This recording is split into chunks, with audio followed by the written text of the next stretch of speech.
नमस्कार दोस्तों, मैं आपका दोस्त वीर सिंह नबी नवाज।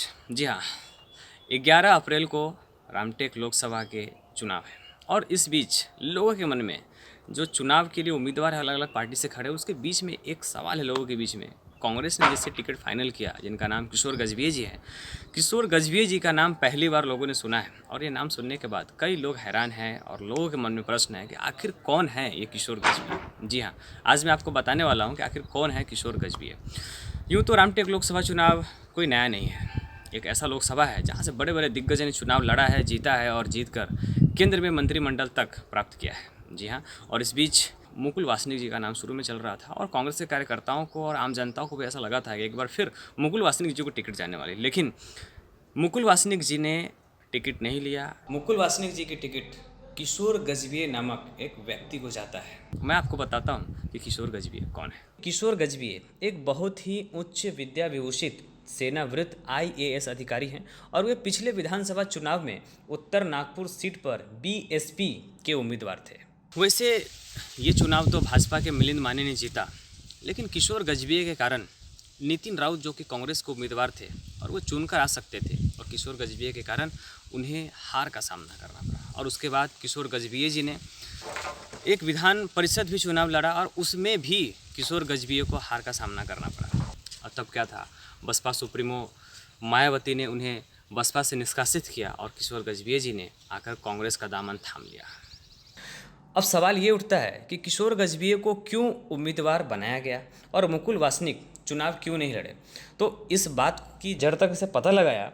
रामटेक लोकसभा क्षेत्र में कांग्रेस के एकमात्र विधायक जो सुनील केदार जी हैं, और उनके डर के चलते मुकुल वासनिक ने रामटेक लोकसभा का रन लड़ने से पहले ही छोड़ दिया। दोस्तों, आपको बता दूं कि पिछले कई दिनों से मुकुल वासनिक और सुनील केदार के बीच जो छुपा युद्ध चल रहा था वो अचानक उस समय बढ़ गया जब जिला कांग्रेस कमेटी एक मत से मुकुल वासनिक के नाम की सिफारिश कर रही थी। तभी विधायक सुनील केदार ने प्रतिष्ठा का मुद्दा बनाकर नितिन राउत का भी नाम भिजवाया। यह बात मुकुल वासनिक को काफ़ी नागवार गुजरी। उन्हें पता था कि सुनील केदार के चलते वे रामटेक लोकसभा की लड़ाई नहीं जीत पाएंगे। ये उनके व्यस्तता के चलते वे क्षेत्र की जनता व कार्यकर्ता से जुड़ नहीं सकते थे, तो उन्होंने चुनाव लड़ने से इनकार कर दिया। किंतु उन्होंने नितिन राउत को भी टिकट नहीं मिलने दिया।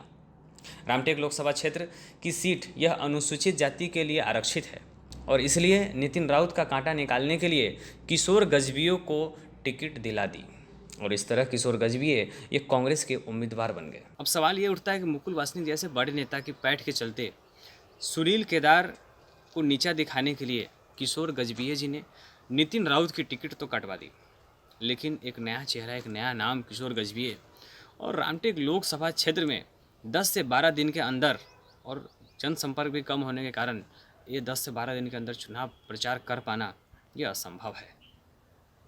और इतने कम समय में कांग्रेस कार्यकर्ताओं को भी प्रचार के लिए तैयार कर पाना असंभव है। और इस सबको देखते हुए कांग्रेस तरह से टिकट बांट रही है, उसको लेकर के एक ही सवाल निर्माण होता है कि क्या कांग्रेस चुनाव को लेकर के गंभीर है भी या नहीं। यह प्रश्न सिर्फ आम जनता के बीच में नहीं बल्कि कांग्रेस के कार्यकर्ताओं के बीच में भी है। और ये तो आने वाला वक्त ही बताएगा कि आखिर रिजल्ट क्या होता है। तो जनता जनार्दन के हाथ में है कि वो क्या चाहती है। इस वीडियो को ज़्यादा से ज़्यादा आप शेयर कीजिए और इस चैनल को ज़रूर सब्सक्राइब कीजिए। मैं आपका दोस्त वीर सिंह नबी नवाज।